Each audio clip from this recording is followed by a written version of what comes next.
Hi friends, welcome to MS be keeping. నా పేరు సాయి. నిన్న మాకు వాళ్ళు తెలియజేశారు, తెలిసిన వాళ్ళు పలాని చోట్ల అరటి తోట ఉంది, మీకు ఫ్లవరింగ్కి వర్క్ చేస్తే చూడండి అంటే మేము అక్కడికి వచ్చాము. చూస్తున్నాం, ఒకసారి మీరు చూస్తున్నారండి. వచ్చి చూసాక మా ఫ్లవరింగ్ అరటి గోరలకు మా ఆశలు నిరాశలు అయినాయి.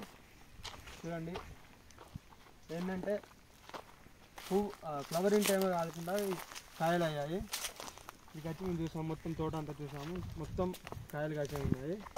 చూడండి, మినిమం మా ఇంటి కాంచి ఇక్కడికి 30 కిలోమీటర్స్ డిస్టెన్స్లో ఉంది.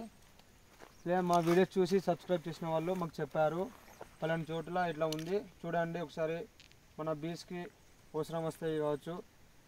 ఇక్కడ 13 ఎకరాస్ అరటి తోట ఉంది, ఒకసారి మీరు చూడండి, అది ఎలా ఫ్లవరింగ్ ఉన్నది అనుకుంటున్నాను నేను అని చెప్పారు.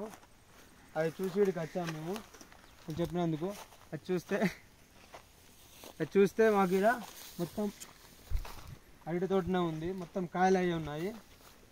చూడండి, మొత్తం అట్నే ఉంది. పక్క పొంటి ఇంకొకటి పెట్టారు ఇప్పుడే వీళ్ళు, అది ఇంకో 3 months పడుతుంది. మొత్తం కాయలు అయినాయి ఫ్రెండ్స్. ఇక్కడికి వచ్చినందుకు ఎంతో ఉత్సాహంతో వచ్చాము, కానీ ఇక్కడ వచ్చినందుకు పెట్రోల్ వచ్చింది, పెట్రోల్ బొక్క ప్లస్. కానీ చూసాము పర్టికులర్ ప్లేస్లో ఒక ఉందని మాకు తెలియజేసినందుకు, అలా కూడా మాకు ఎంతో థ్యాంక్ఫుల్. ఇలాగనే అందరూ మాకు ఎక్కడ ఫ్లవర్ ఉందో చెప్తే మీదకి వచ్చి చూస్తాము, మాకు కామెంట్ రూపంలో తెలియజేయండి. అందరూ ఎంఎస్ బీ కీపింగ్ని సబ్స్క్రైబ్ చేసుకోండి. చూడండి ఫ్రెండ్స్, ఫ్లవరింగ్ అయిపోయింది ఆల్రెడీ మొత్తం. చూడండి, కానీ అరటి గోరలు అయితే పెద్దగా అయినాయి ఫ్రెండ్స్. ఎంఎస్ బీ కీపింగ్ని సబ్స్క్రైబ్ చేయండి, లైక్ చేయండి, కామెంట్ రూపంలో ఫ్లవరింగ్ ఉంటే తెలియజేయండి. Thank you.